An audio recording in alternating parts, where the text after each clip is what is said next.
11.6 재보궐선거가 일주일 앞으로 다가왔습니다. 여러분 아십니까? 서울교육감 선거도 함께 치러집니다. 저희가 오늘 특별한 한 분을 스튜디오에 초청했는데요. 바로 진보 단일 교육감 후보입니다. 정근식 서울대 명예교수 저희가 현장에 모셨습니다. 어서 오십시오. 예, 안녕하십니까? 네. 이제는 교수님보다는 후보님이 더 익숙하시겠습니다.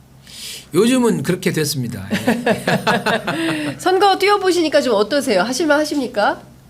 처음에는 상당히 어려웠는데 네. 이제 최근에는 이제 적응이 돼서 괜찮습니다. 그 시민들의 네. 그 성원과 지지 또 때때로는 따가운 질책 그를 잘 이렇게 소화하고 있습니다. 네.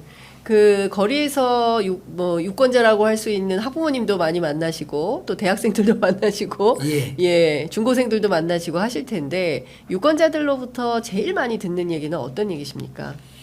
역시 교육이 중요하다. 교육이 바로 서야 나라가 선다. 그런 저의 그 구호에 대해서 무척 공감하고 계시고 적극 지지하고 또 항상 그 지지하시는 분들이 조용하게 엄지척하는 그런 모습을 보면서 늘 힘을 얻고 있습니다. 네, 학생들도 많이 만나실 것 같아요. 특히 그 우리 아이들이 그 입시 교육에 상당히 찌들어 있는 게 현실 아니겠습니까? 그렇죠. 예. 예, 그렇기 때문에 중고생 아이들도 교육감 후보 만나 뵈면 우리 서울교육 좀 이렇게 좀 바꿔주십시오라고 당부도 할 것 같은데 우리 학생들은 교육감 후보께 어떤 얘기를 많이 하던가요? 제가 학교 현장을 찾아가서 직접 어울려 시간을 보내기도 하고 또 지난 그 여의도 불꽃 축제 있었잖아요. 네. 거기에서도 우리 젊은이들을 만나서 이야기를 많이 들어보고 그랬습니다. 역시 우리 아이들은 밝고 참 행복한 그런 느낌을 많이 가지고 있다 이렇게 생각을 하고요. 가장 큰 어려움은 가장 큰 소망은 우리가 하고 싶은 공부를 좀 제대로 할 수 있게 해주세요. 뭐 이런 게 많았고요. 또 좀 취약 계층이라고 말할 수 있는 그런 학생들은 좀 더 우리가 제대로 공부할 수 있는 기회나 공간을 마련해 주세요라고 하는 그런 요청이 많았습니다. 네, 아이들이 하고 싶은 공부는 어떤 겁니까? 기본적으로 우리나라의 교육은 과거에는 국가가 요구하는 그런 인재 또는 네. 부모님이 자기가 젊었을 때 이루어지지 못한 그런 꿈을 아이들에게 대신 실현하려고 하는 그런 그 욕구가 많았지요. 근데 지난 그 약 권위주의 시기에는 그랬는데 지금은 달라졌습니다. 아이들이 하고 싶은 그런 공부, 아이들이 되고 싶은 그런 인간 이런 것들을 기성세대가 선생님들이 또는 우리 시민들이 이렇게 지지하고 격려해 줘야 하는 그런 시대로 바뀌었거든요. 그래야 창의적인 인재가 나옵니다. 자기가 하고 싶지 않은데 억지로 공부하는 억지로 하는 공부 그것은 일종의 어떤 부담 더 나아가면 어떤 형벌 심지어는 고문이기도 하죠. 학생들이 불안하고 우울하고 또는 때때로 자살하는 학생들이 자꾸 늘어나지 않습니까? 네. 왜 그런가? 자기가 하고 싶은 게 아니라 외부로부터 강제로 주어지는 것에 대한 일종의 저항 행위라고 말할 수가 있습니다. 네. 우리 교육은 빨리 학생들의 잠재적인 그런 능력을 개발하고 그것들을 장려하고 하고 싶은 거 열심히 한번 해봐. 그렇죠. 울지마 앨리스 우리 그 최근에 영화도 네. 괜찮아 앨리스 있었잖아요. 네. 기본적으로 학생들이 하고 싶은 것들을 믿고 할 수 있도록 해주는 것이 진정한 교육이다. 그게 미래 시대가 요구하는 그런 인재다. 저는 그렇게 믿고 있습니다. 네. 제가 보기에 후보님 대치동에서는 표가 많이 안 나올 것 같습니다. 아니 그렇지 않습니다. 왜 그러냐면 예. 지난번 여론조사에서 네. 강남 3구에서도 제가 더 우세한 표를 얻었는데요. 네. 왜 그런가? 네. 저에 대한 어떤 믿음 같은 것이 있는 것 같습니다. 제가 오랫동안 네. 그 대학에서 가르치고 또 내가 가르치는 방식이 시대와 맞다. 시대의 요구와 상당히 적합한 적절한 그런 방식으로 교육과 연구를 했다라고 하는 것이 어느 정도 강남 3구에서도 인정되는 거 아닌가. 강남 3구에서도 먹히는 후보다. 저는 실제로 예. 서초동에 살고 있고 예. 우리 서희초등학교 바로 옆에서 살고 있으면서 예. 교육 현장에 그 어려운 얘기들 네. 또는 뭐 여러 그 학부모님들의 어떤 소망 네. 이런 것들을 늘 듣고 있거든요. 그렇군요. 외면하고 있지 않습니다. 예. 어떤 사람들은 저를 좌파 후보라고 말을 하는데 네. 저는 좌파 후보가 아니고 예. 민주 진보 후보이고 예. 상식을 지키는 후보이고 더 나아가서 우리 아이들을 모든 아이들을 한 사람 한 사람 빼지지 않고 인재로 키우고 싶은 그런 소외받지 않으면서 동시에 인재로 키우는 그런 후보거든요. 그런 맥락에서 보면 올바른 길을 향해서 또는 뭐 한쪽으로 치우치지 않는 그런 후보다. 네. 그리고 안정감 있는 후보다. 예. 그리고 어린 우리 학생들과 유쾌하게 어울릴 수 있는 그런 후보다. 그렇게 감히 말할 수 있습니다. 예, 사실 그 대한민국의 교육이 엘리트를 양성하는 교육에 치중했습니다. 그게 서울대를 정점으로 해서 입시 교육이 이제 계속 진행이 됐고, 그게 사실은 이제 21세기 그리고 2024년 오늘까지도 아마 이 휴일이지만 가방 둘러매고 학원으로 다 학교로 아이들도 어깨가 축 처진 채로 오늘 아마 또 다 등원하지 않았을까라는 생각이 좀 드는데요.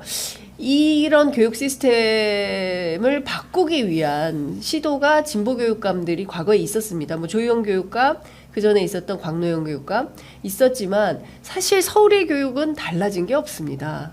예. 그렇죠. 예. 그리고 입시 위주의 경쟁 교육은 변화하지 않았습니다. 그렇습니다. 후보님 어떤 해법 갖고 계세요? 그 조희연 교육감이 공교육 정상화를 위해서 많은 노력을 했고 이른바 혁신 교육이라고 하는 이름으로 그 여러 가지 시도를 했습니다마는 초등학교에서는 그게 비교적 잘 정착이 됐죠. 정착이 됐습니다. 중학교에 가면 약간 흐려지고 네. 고등학교로 가면 입시라고 하는 장벽이 막혀서 네. 별로 힘을 못 냈습니다. 그런 점에서 보면 이 초중등 교육의 이 개혁이랄까요? 네. 이런 것은 반드시 입시제도 또는 대학의 그 엄격한 서열 구조를 깨야 하는 경쟁을 완화하고 누구에게나 모든 학생들이 행복한 그런 교육으로 바뀌어야 한다고 생각합니다. 오죽했으면 한국은행 총재께서 지난 9월 30일 날 그런 네. 보고서를 내지 않았습니까? 이것은 단지 그 과도한 입시 경쟁은 단지 교육만의 문제가 아니라 우리나라 전체의 부담이다. 네. 우리나라가 한 단계 더 도약하는 선진국으로 가려면 빨리 이런 입시 제도를 개선해야 한다라고 하는 제안을 하지 않았습니까? 네. 예, 저는 그 이 한국은행의 그 보고서와 그 이제 한국은행 총재의 그 뭐랄까요 일종의 경고성 그 제언이 굉장히 시급한 문제다. 우리 사회의 그 짐을 예. 우리 사회가 한 단계 도약하려면 반드시 입시 문제 나아가서 과도한 대학의 서열 구조는 깨야 한다. 저는 사실 몇 년 전에 네. 서울대학교 총장에 도전한 적이 있습니다. 예. 바로 그 부분을 어떻게 깨야 할 것인가. 예. 우리가 지금까지 성취한 것들을 흐트러지지 않으면서 예. 동시에 사회에 부담이 되고 있는 국가에 부담이 되고 있는 학부모님들께 부담이 되고 있는 그런 것들을 어떻게 하면 개선할까 그런 그 고민을 했지요. 그러니까 이런 겁니다. 우리가 비단 윤석열 대통령만 보더라도 서울법대를 나오면 뭐하냐. 나라 운영을 이렇게 엉망으로 하고 있는데 기본적으로 국민들을 편안하게 돌볼 수 있는 최소한의 어떤 마인드 자체가 안 돼 있는 거 아니냐. 이런 비판도 있는 건데 일종의 그 이 시험을 통한 어떤 엘리트주의적 그 인재는 네. 약간의 그런 자만 같은 것이 있는 것 같아요. 그리고 자기의 경험을 자기의 과거의 경험을 금과 옥조로 여기고 시대가 변화했다는 것에 대해서 별로 인정하지 않는 거지요. 우리 사회는 아주 급속하게 발전을 했고 또 급속한 세계적인 변화 속에 들어 있습니다. 그것을 인정해야 하고요. 어떻게 하면 선진국들이 특히 유럽의 선진국들이 교육을 하고 있는가에 대해서 유심히 살펴보고 또 사실은 이미 우리나라의 이 선생님들의 수준은 세계적인 수준입니다. 네. 과거에 유명한 우리 서울교육대학이나 경인교육대학이나 이런 쪽은 굉장히 수준이 높은 학생들이 지원을 했고 우리나라의 선생님들의 수준은요 세계적인 수준이에요. 그런데 문제는 뭐냐? 그런 선생님들을 옥죄는 네. 다양한 법률, 제도 또는 문화 이것이죠. 저는 늘 그렇게 말합니다. 우리나라는 명실공히 문화 선진국입니다. 그렇죠? 네. 우리나라는 명실공히 경제 선진국입니다. 그런데 교육은 어떤가? 저는 빨리 문화나 경제와처럼 교육도 교육 선진국이다 대한민국이. 네, 예. 이런 말을 듣고 싶다 이렇게 생각하고 있습니다. 혁신학교는 어떻게 하실 겁니까? 지금 좋은 대학 가려면 고등학교는 혁신학교 가면 안 돼. 예, 혁신학교 가면 좋은 학교, 좋은 대학 못 가. 이게 어떤 정설처럼 되어버렸습니다. 고등학교 혁신교육 어떻게 하시겠습니까? 이 혁신 교육은요. 네. 과거의 그런 과도한 입시 경쟁에 찌들어 있는 학생들을 좀 더 자유롭게 키우고 싶은 좀 창의적인 인재로 키우고 싶은 학부모님들이 내부적으로 열정을 가지고 내 열정을 모아서 만들어진 것이지요. 그런데 이제 그분들이 느끼는 현실적인 고민은 좋은 대학은 못 간다. 근데요, 제가 서울대학교에서 가르쳐 보면 네. 서울대학 학생들이 행복하지 않아요. 아, 그래요? 그렇습니다. 굉장히 미래가 불안해요. 미래가 불안해요. 예. 그 우리 아까 말씀드린 대로 삼국은행 총재가 그렇게 말했잖아요. 예. 공부 잘하는 학생이 똑똑한 학생은 아니고 공부 잘하는 학생이 행복한 학생은 아니다. 네. 길게 보면 자기가 하고 싶은 일을 할 수 있는 그런 인재가 결과적으로 성공을 하게 되어 있습니다. 절대로 그 행복한 학생을 원하느냐 시험을 잘 쳐서 좋은 대학에 가는 학생을 원하느냐 전자가 더 우선이고요. 네. 우리 서울대학 학생들도 많은 고민과 그런 그 번뇌가 있고요. 네. 굉장히 참 불안하고 힘들어하고 네. 있거든요. 예. 서울대 학생들조차 그럴진데 다른 학생들은 오직 더 하겠습니까? 네. 저는 그 상황을 너무너무 잘 알고 있기 때문에 어떻게 하면 초중고 교육의 정상화와 입시개혁 나아가서 대학 구조의 개혁을 함께 이룰 수 있는 방안이 무엇일까? 네. 이것은 여러 우리 정치 지도자들 또는 사회 시민사회 지도자들과 머리를 맞대고 이야기를 해야 할 것이다. 근데 일부에서는 과거에 그 조희연 교육감은 서울대학 10개 만들기 그런 캠페인을 했잖아요. 네. 현실적으로 그러한 우리나라의 과도한 경쟁을 완화시키려고 하면 네. 밑으로부터 올라가는 힘과 이미 만들어진 어떤 네. 질 좋은 교육을 아래로 공유시키는 그 두 가지가 결합되어야 합니다. 과거에 서울대학 만들기 10개 만들기는 밑으로부터의 힘을 끌어올려서 좋은 대학을 만들고 그걸 통해서 경쟁을 완화시키려고 하는 그런 그림이거든요. 저는 그런 경로와 함께 이미 만들어진 그러한 질 높은 교육을 좀 더 성과를 나누는 네. 그런 위로부터의 길과 아래로부터의 길을 결합시키는 그런 방안을 저는 생각하고 있습니다. 네. 디토 K님께서 후보님 네이버 블로그에 댓글 달았어요. 동대문구 현수막 팽팽하게 달아주십시오.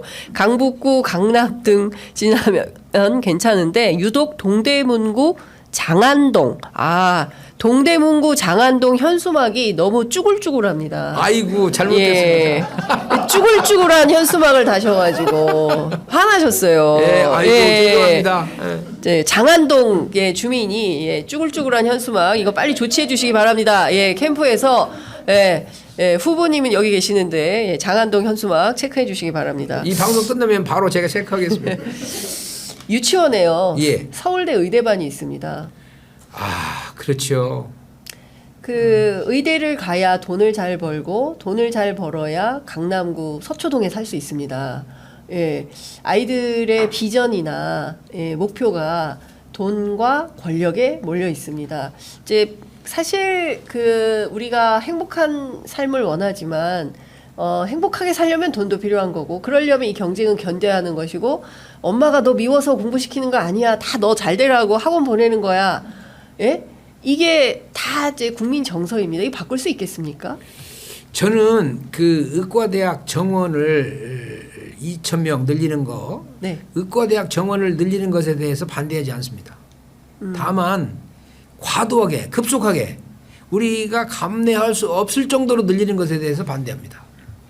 저는 작년에 6월에 미국의 MIT 대학 앞에 있는 캔델 스퀘어에서 현재 세계를 이끌어가는 그러한 의생명 혁명이 의생명 과학 분야의 혁명이 어떻게 일어나고 있는가에 대해서 직접 제가 관찰을 했습니다. 그걸 보면 이게 대학과 병원과 그다음에 기초과학이 함께 어우러져야만이 가능한 것입니다. 그리고 의과대학 내에는 기초과학 분야가 있어요. 그리고 동시에 이제 우리나라 대학 구조를 보면 자연대학에 자연과학대학에 기초과학이 있죠. 이 의과대학과 자연과학대학 그리고 공과대학이 적절하게 균형을 맞춰야만이 제대로 발전할 수 있습니다. 또한 이 의사들이 엄청나게 지난번 우리 코로나 시기에 엄청나게 많은 고생과 헌신을 통해서 우리 위기를 갖다 극복했잖아요. 그리고 간호인력 또한 엄청나게 많은 헌신을 통해서 했는데 사실 그 이후에 우리 사회가 그런 엄청나게 고생했던 의사인력, 간호인력에 대해서 충분히 사회적으로 정말 고생했습니다. 감사합니다라고 하는 것을 했는가? 네. 별로 하지 않았다고 생각하거든요. 헌신한 분들에 대해서는 반드시 사회적인 인정이 됐더라고요. 따라가야만이 네. 건전한 사회가 된다. 저는 그렇게 믿고 있습니다. 민주진보 교육감 후보를 찍으면 서울 교육이 어떻게 달라집니까? 서울 교육이 달라지는 게 아니라 지금까지의 성과가 네. 과거로 회귀하지 않고 심지어 1960년대, 70년대, 80년대로 회귀하지 않고 네. 2020년대, 30년대, 40년대를 향해서 나가는 거죠. 우리가 다시 이 교육의 시계를 한국의 역사의 시계를 되돌릴 수 없습니다. 지금까지 온 것에 바탕을 해서 지난 혁신교육의 성과에 바탕을 해서 한 단계 도약해야 하는 것이지 그걸 완전히 부정하고 뒤로 돌리려고 하는 시도는 교육 현장에 엄청난 혼란과 대란을 불러일으킬 것이다. 저는 그렇게 믿고 있습니다. 네.